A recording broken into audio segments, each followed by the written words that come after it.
Welcome to the Creative Penn podcast. I'm Joanna Penn, thriller author and creative entrepreneur, bringing you interviews, inspiration and information on writing, publishing options and marketing ideas for your book. You can find the episode show notes, your free author blueprint and lots more information at thecreativepenn.com, and that's Penn with a double N. And here's the show. Hello creatives, I'm Joanna Penn and this is episode 600. Yes, we're here. It's very exciting.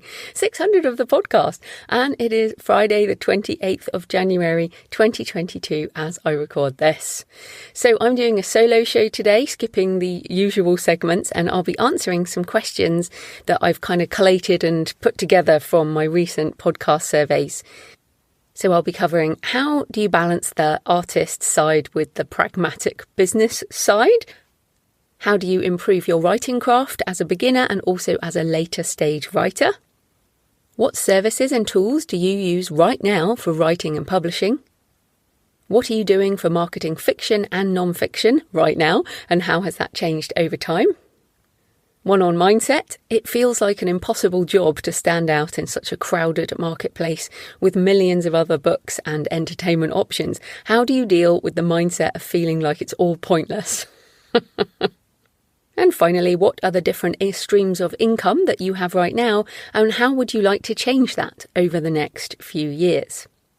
So that is coming up, but first of all, a little roundup on how far this show has come since I started it. From episode 1 to episode 600. So I recorded episode 1 in March 2009 when I lived in Ipswich, just outside Brisbane, Australia. I phoned up a best-selling author on a landline. Back in those days, we haven't had a landline for years now. I put it on speakerphone and held an MP3 recorder next to the phone. At least there were MP3s at that point. At the time, I worked as an IT consultant specialising in accounts payable within an SAP implementation. SAP is a software package for an international mining company. I had a couple of non-fiction books out and a few people on my email list, and I mean a few, like less than 50. The international Kindle hadn't yet launched. Print on demand was only just emerging as a viable option. There were no digital audiobooks. There were downloadable MP3s, but not anything on the phone like we have now with apps, and there was certainly no empowered indie author movement as we have it today. Back then, self-publishing was mainly done by professional speakers and business people who had their own distribution channels, and that's actually how I learned about it. I started with a professional speaking association and discovered that these authors printed their books and sold them at the back of the room. Otherwise, that kind of printing, self-publishing, was considered vanity press and certainly not a viable business option for an author. 2009 really was before the dawn of the creator economy, which just shows you how things change over time. In 2009, I had pretty much no author friends. And I didn't really know what I was doing, but I saw podcasting as a way to connect with writers and somehow, maybe, possibly market my books. I had a one-page business plan on my wall for the Creative Penn with all the different ways I could make money based around my writing. I absolutely intended to leave my job and run a profitable business as an author, but I had no idea what lay ahead. I was just enthusiastic to get started. And I should say I do have a bias for action. It's one of my strengths and one of my weaknesses. I tend to yes, right, well, I'm just going to do it.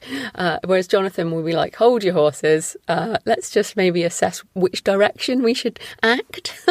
So I've made many mistakes by having a bias for action, but I've also, I guess, had a lot of opportunity too, because I do get on with things. So I started making some money and left my job a few years later in 2011 to focus on the business. So just to be clear there, 2006 really I started writing, 2011 I left my job. So 5 years before I left my job. Then I started making six figures in 2015, which is again like a decade-ish after I started writing, and quickly surpassed my old salary with a multi-six-figure annual income, which I've sustained since then. You can read and or listen to some of my historical lessons learned at thecreativepenn.com/timeline. Almost 13 years, unbelievable, isn't it? After that original episode, the Creative Penn podcast has now been downloaded over 6.4 million times across 227 countries, with the top countries being US, UK, Australia, Canada and Germany. Most episodes get between 9,000 and 16,000 downloads per episode, varying by the popularity of the topic rather than the author, which I think is really key. You don't have to be a big name author to be a great guest on a podcast. You just have to offer valuable content to the audience of the show. So if you've been hesitating in pitching because you feel like, oh, I'm just not a big enough name, well, you should definitely pitch, not necessarily me, although you can pitch me, but the other podcasts you listen to. Are there shows that you think, yeah, I could offer something really useful to that audience? Then just go ahead. And I should say I'll link it, lots of links in the show notes, but I obviously, as part of the Audio for Authors book, there's a chapter on how to pitch and how to be a great guest and all that. So this podcast has many functions in my creative business. I still love talking to people, even as an introvert who still gets heart palpitations before some interviews. Not with everyone, but I definitely still get nervous with some people. I like having conversations about interesting things, which you've seen develop in my Future of Creativity series over the last few years of in-between-episodes, which certainly have a much smaller audience than the mainstream kind of episodes, but still really important to keep me interested, at least. The podcast connects me with authors in the community, and many of my friends in real life are people I met on Twitter, invited on my podcast or met for coffee or something, and then eventually met in person. The podcast is also important for my business income. I have consistent corporate sponsors, including Kobo Writing Life, my oldest and longest sponsor, Drafter Digital, Ingram Spark, Findaway Voices and Pro Writing Aid, as well as occasional sponsors like Publisher Rocket and ScribeCount, all of which I use personally as part of my author business. I also have 727 wonderful patrons on patreon.com/The Creative Penn who support the show every month financially and emotionally. And many others have bought me a coffee at buymeacoffee.com/The Creative Penn, which is more like a one-off tip kind of thing. I also talk about my ongoing writing process and promote my books, both fiction and nonfiction, and I direct you to useful things with affiliate links, which many of you visit. Thank you for using my links. It supports the show. And of course, if you want to know more about how a podcast works from the technical, craft and business angles, check out my book, Audio for Authors, Audiobooks, Podcasting and Voice Technologies. So yes, this podcast is still one of the most important aspects of my creative and business life. I consider it part of my body of work.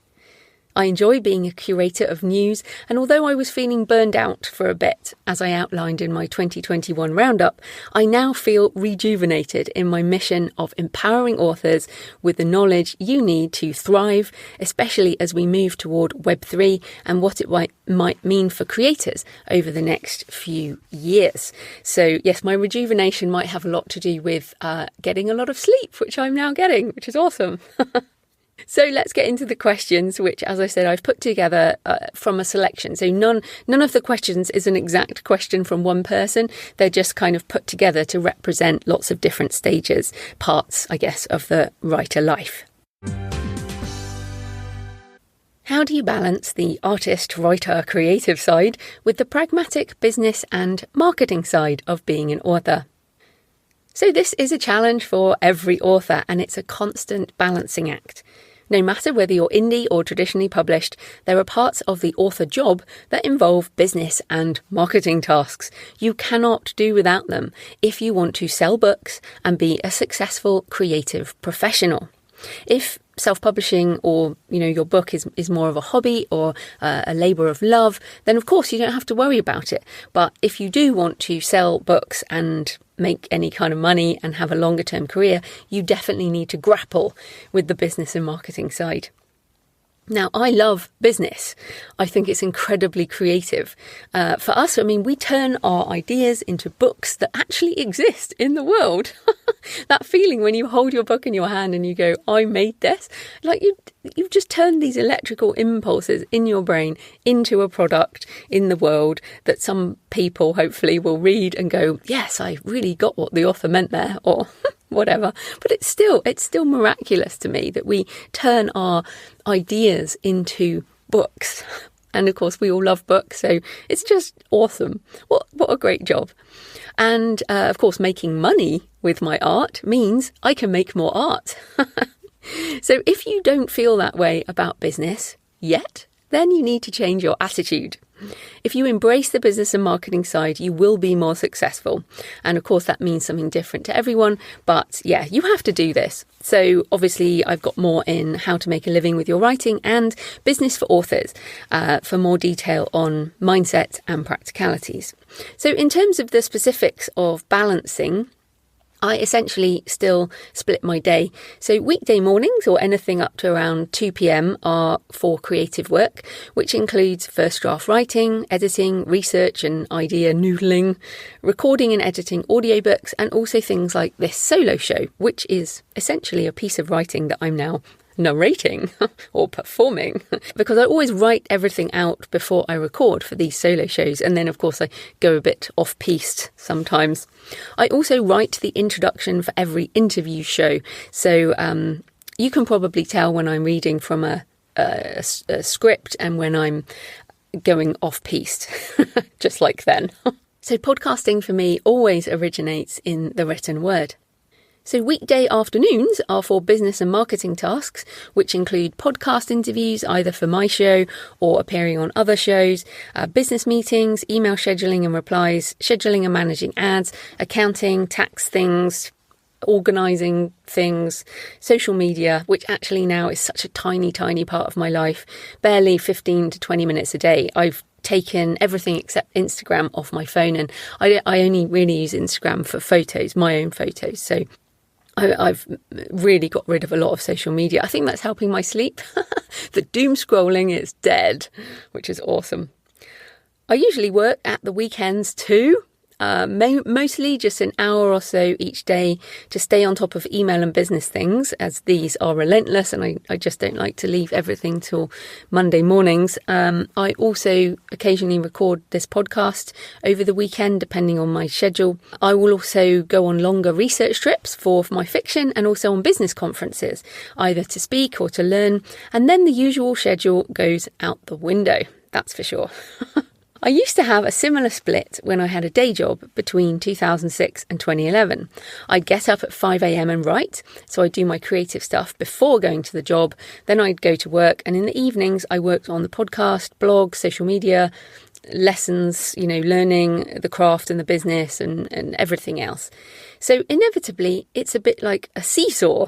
We call it a seesaw here in the UK. I think some Americans call it a teeter-totter, which I always just find hilarious. So I think that probably changes depending on which part of the US you're in. But yes, we call it a seesaw in the UK. And if you think, in a children's playground, you have like a long plank thing with a pivot in the middle, and then kids sit on either end and go up and down. And in order to keep it balanced, you have to have similar pressure on each end. So if you stand in the middle and try to stay balanced, you kind of shifting your weight one way and the other way, it will never stay balanced for very long. But the balance involves is when it goes too far in one way, you need to shift the other way, basically. So sometimes I do drop everything and just finish writing or editing a book. Other times I have multiple days of marketing and business in a row. It just depends on the stage of the project and where I am in my financial year and things like that. The good news is that over time you can learn more about your personality. See episode 572 on Strengths for Writers with Becca Syme, and also figure out what works best for you and your books. Plus, there are new tools for writers developed all the time that help save time and effort, and you can find a list at thecreativepenn.com/tools. Plus, as you make more money, you can invest in freelancers to help you. Thank you to Alexandra Amore, my virtual assistant now for many years. We're both introverts, so even though we email sometimes multiple times a day, we've only spoken on Skype a few times, like literally a handful, and we've never met in person. It suits both of us, I think, but maybe one day Alexandra will meet. Thanks also to Jane Dixon-Smith, my cover designer, who knows me so well now. She pretty much nails every cover first time. I have other freelancers for other things, but those two have been with me for years, so I wanted to say thank you publicly. In terms of practicalities, I use Google Calendar to schedule everything, including my writing time. I block out meetings with myself to write, and I turn up as I would to any other professional meeting. The reality is that there is never enough time to do everything. You just have to make time for what's important for you and find a way to balance that seesaw. How do you improve your writing craft, both as a beginner and also as a later stage writer? This is such a great question, and it gets to the heart of why being an author can be a long-term career. Because with every book we write, we learn something new. So if you keep stretching yourself, you can keep learning new skills, which keeps the process fresh and interesting. It doesn't have to be Groundhog Day as an author. You can just keep learning new things and writing new things. And of course, you can only do that if you write more books. So that's the first tip. Don't spend years working on the same book, re-editing over and over again and making endless changes. Sure, you should definitely finish the book and work with a professional editor to make it the best it can be. But then write another one and another and another, and you will learn something different every time. The best love writers, and the ones making the most money, are often the ones who have a huge backlist and many decades of writing behind them. In the indie world, they are definitely the ones with more books. Sure, there are outliers, but generally, if you want to improve your writing craft, then write more, work with professional editors to improve your work, publish, and move on to the next book. You also need to read and invest in your education. Yes, you have an excuse to read more. Over the years, I've been to a lot of literary festivals. I've paid for courses on writing craft, both in person and online, and I still go on craft courses, although mainly online these days due to the pandemic. I've read hundreds of writing craft books and still read all the ones that come out, and not all of them, but a lot of them. And many thousands of books that I read for pleasure, probably tens of thousands at this point. I love reading. It's why I love this job. One of the reasons I love this job. And of course, we all learn from reading books, whether you're just reading for pleasure, both a fiction and a non-fiction author. You can always pick up things from different books. I read for at least an hour every day in bed before I go to sleep. I normally read fiction. I read with non-fiction, audiobook and in print, and I have a reading slot scheduled in my weekend for more reading.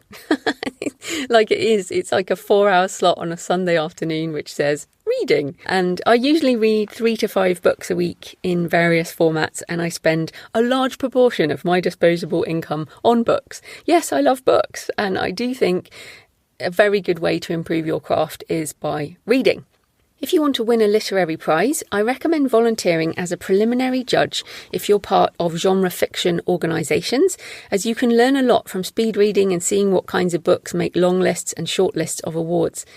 And this counts also for things like short stories and poetry and non-fiction. Buy and read the winners of these prizes and try and figure out, and also the shortlisted books, because I feel like a shortlist is very representative of the types of books, and the winner is often just a matter of taste at that point. But yeah, try and get the shortlist and try and figure out what set these apart. The Bram Stoker shortlist, the shortlist just came out for the Bram Stokers, and I always get that, and I get a load of books. That's like one of my shopping lists of the year. You might also want to use different editors over time, especially if you change genres. As your writing matures, you will find you can move to a different level with some targeted feedback on your work. And for fiction, check out Stages of a Fiction Writer by Dean Wesley Smith. It can be brutal, but it seriously helps you target what you need to focus on. What services and tools do you use right now for writing and publishing? So first up, I have a list of everything, including links to editors and book cover designers at thecreativepenn.com/tools. And for publishing, if you get the free ebook, Successful Self-Publishing, it's all in there. And I update that over time. But here's a brief overview. So I write in Scrivener. Still, I love it. And I've been using it since book 2. So probably since, like 2009-ish, 2010. I love Scrivener. Once I have a finished draft, and I use different flags and things, I print it and hand edit. Then I put those changes back into Scrivener.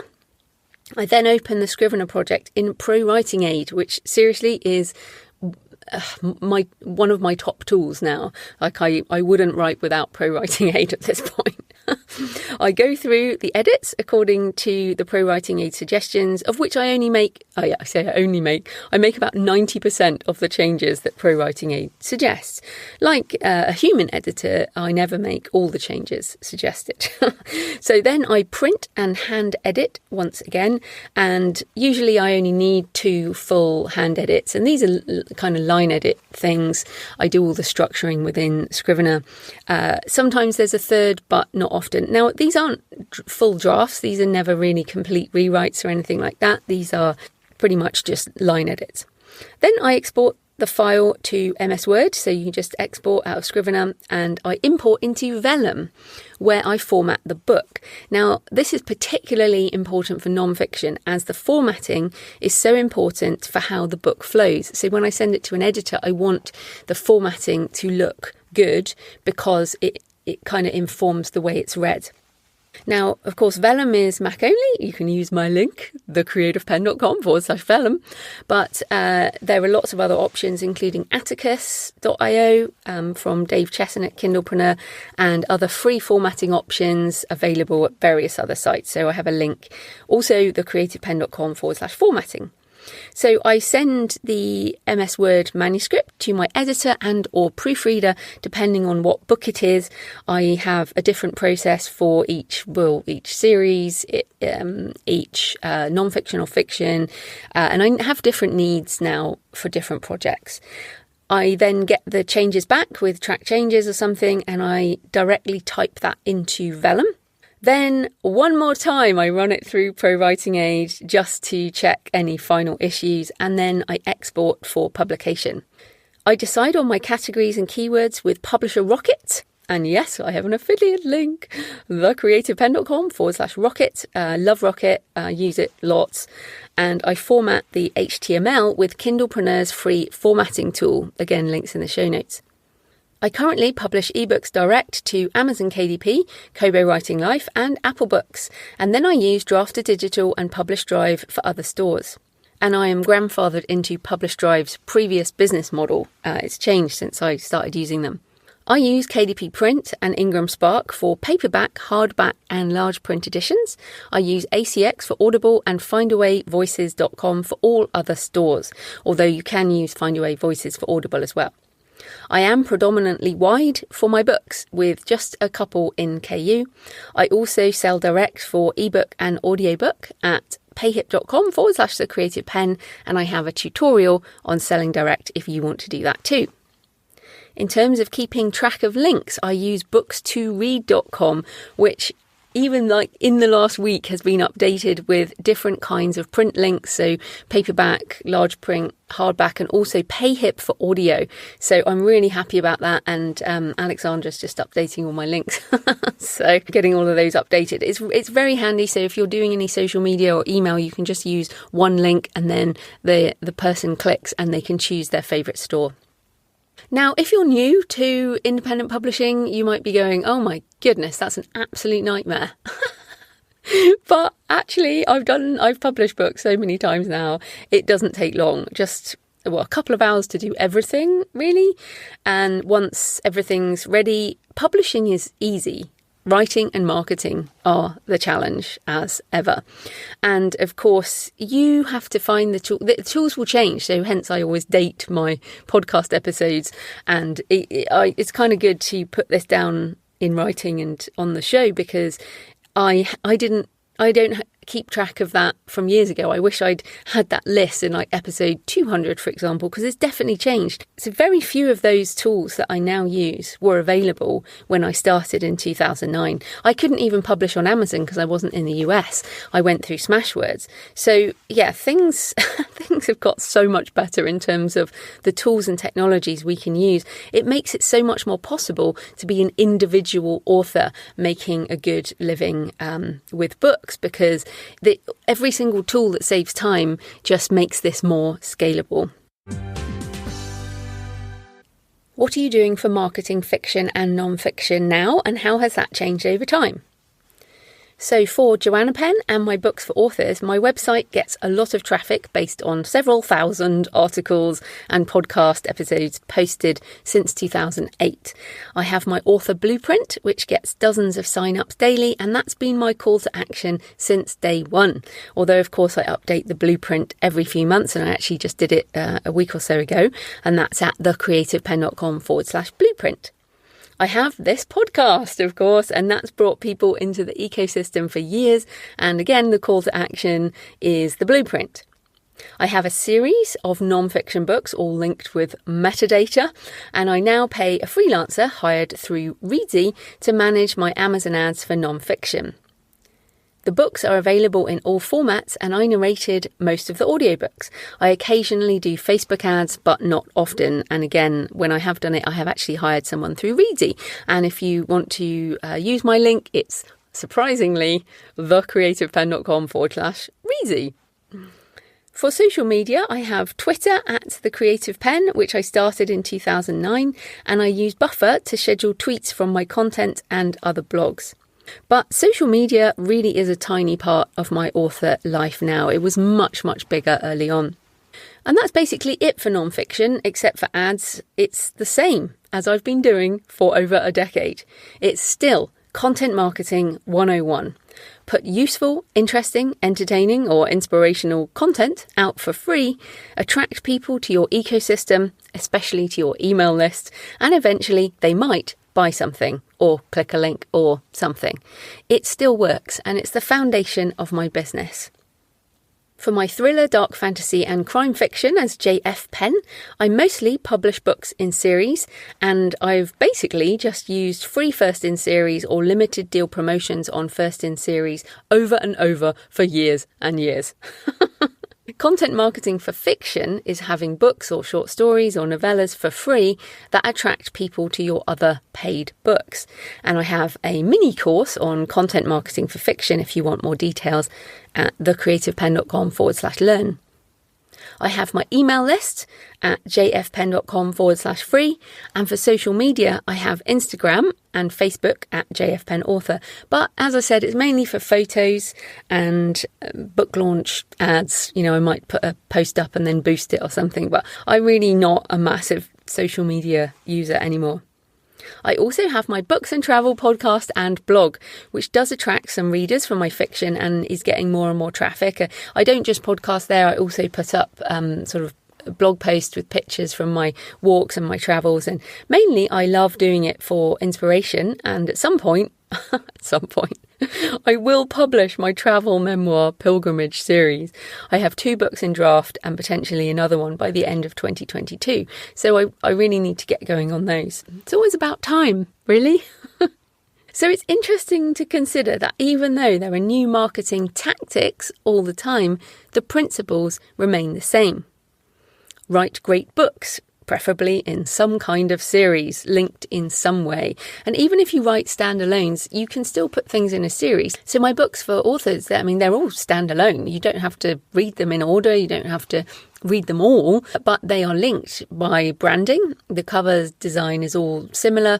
They're linked by series metadata, books for authors. So even if you write individual non-fiction or fiction, if you can find a theme to link them together, then that's worth doing. So yes, write great books, preferably in some kind of series that appeal to a certain type of reader, and you need to understand who that is. Then set up and maintain an email list that you own and control.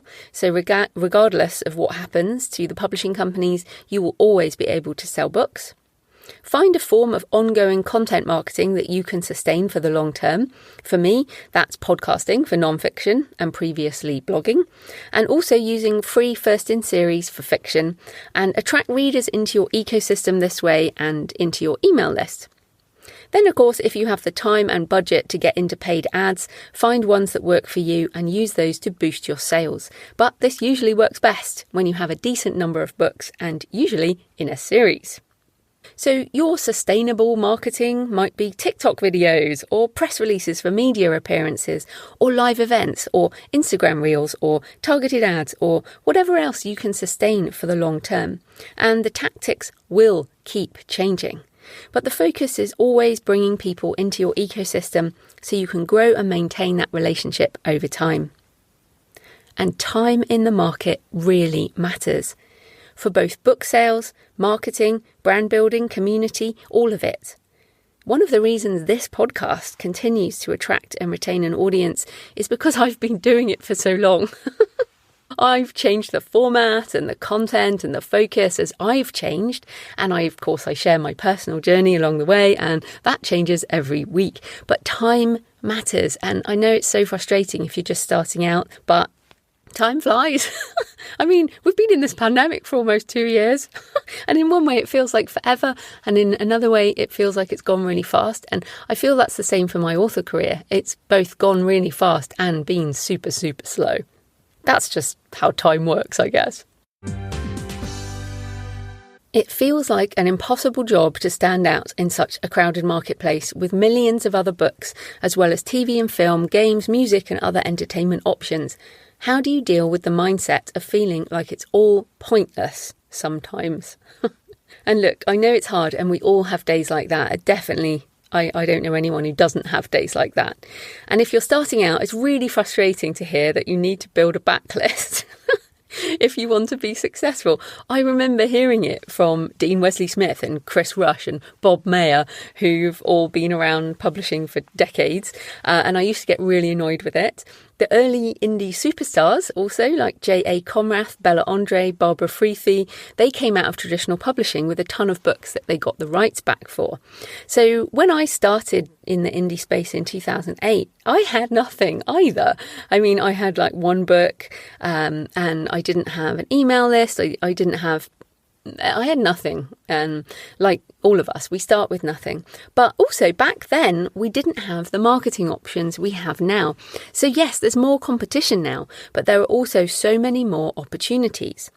The global market has grown, so there are more readers every day. The tools we have now save so much time and effort. The marketing possibilities are online and endless, so it really is much easier to find something that you can sustain and get on with it.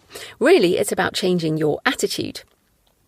Also, just for intrinsic reasons, I measure my life by what I create, and I love writing and creating. So I'm going to do that regardless of how many other millions of other creators there are in the world.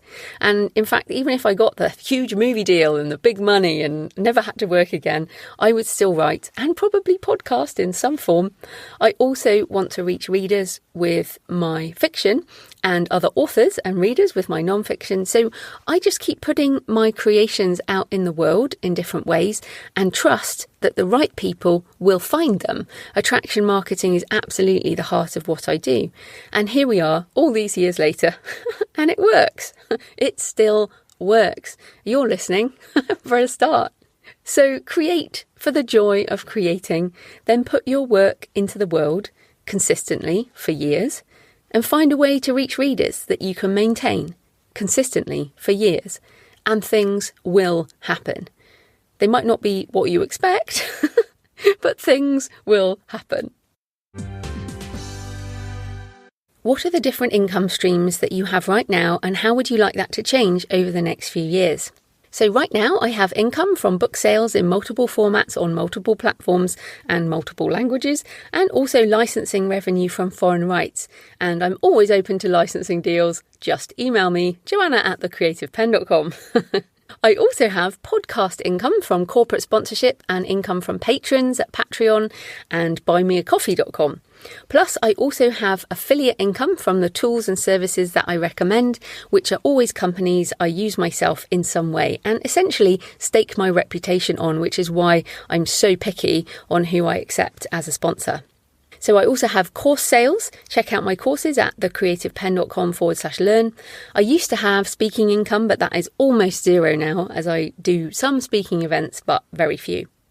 In terms of changing things, I do have a path forward in my head, but it will take a few years to execute.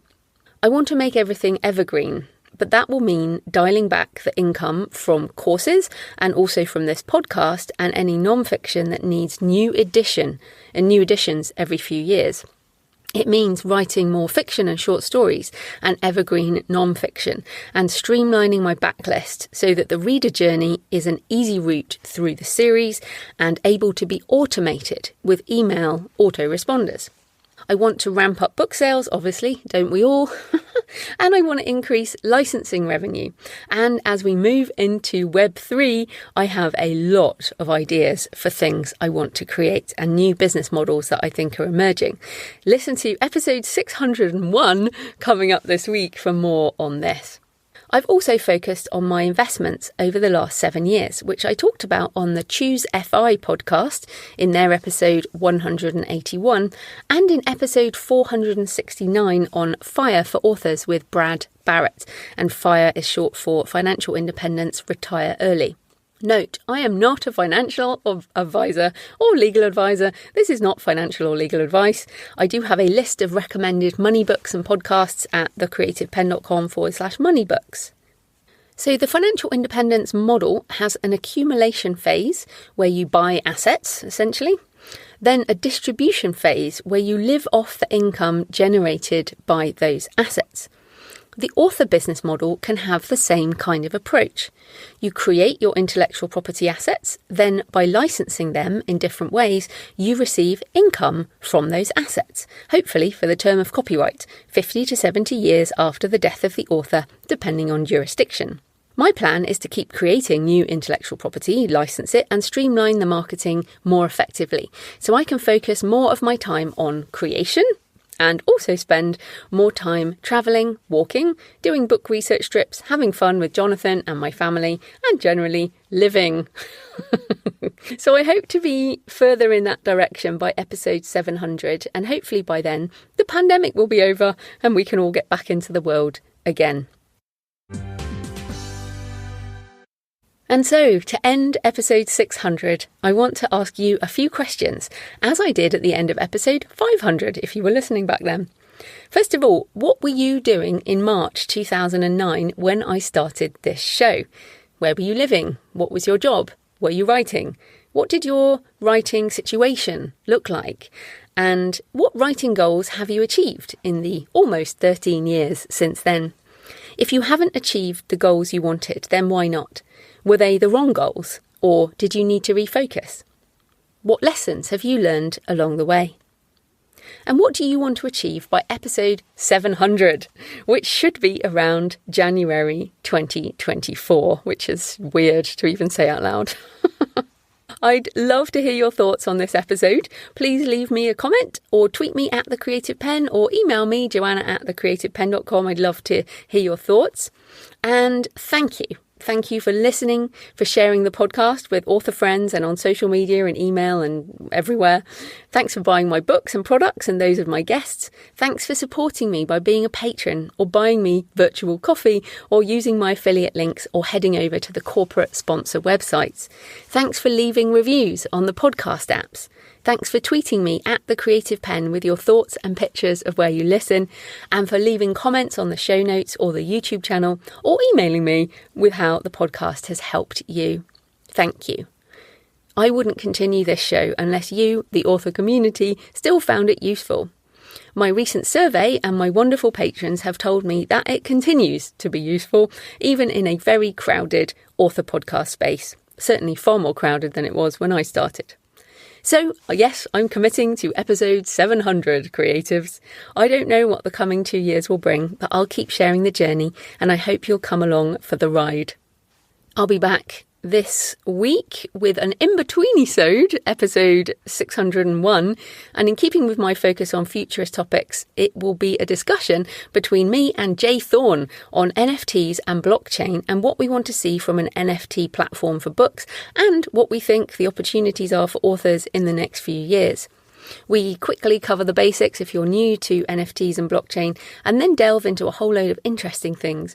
So if you're still feeling worried, apprehensive or negative about blockchain and NFTs, I hope you'll consider listening and let our enthusiasm at least fill you with some possible ideas that should be happening by the time we get to episode 700. Time marches on. Back to the normal show next Monday when I'm talking to John Kramer about book marketing strategies that stand the test of time. The first marketing book I ever bought was John's 1001 Ways to Market Your Book. So it was great to connect and discuss what's changed, what hasn't changed, and I'll also get back to the usual segment of publishing news and all of that. So happy writing, and I'll see you next time. Thanks for listening today. I hope you found it helpful. You might also like the backlist episodes and show notes available at thecreativepenn.com/podcast. You can also get your free author blueprint at thecreativepenn.com/blueprint. If you'd like to connect, you can tweet me at The Creative Penn or find me on Facebook at The Creative Penn. See you next time.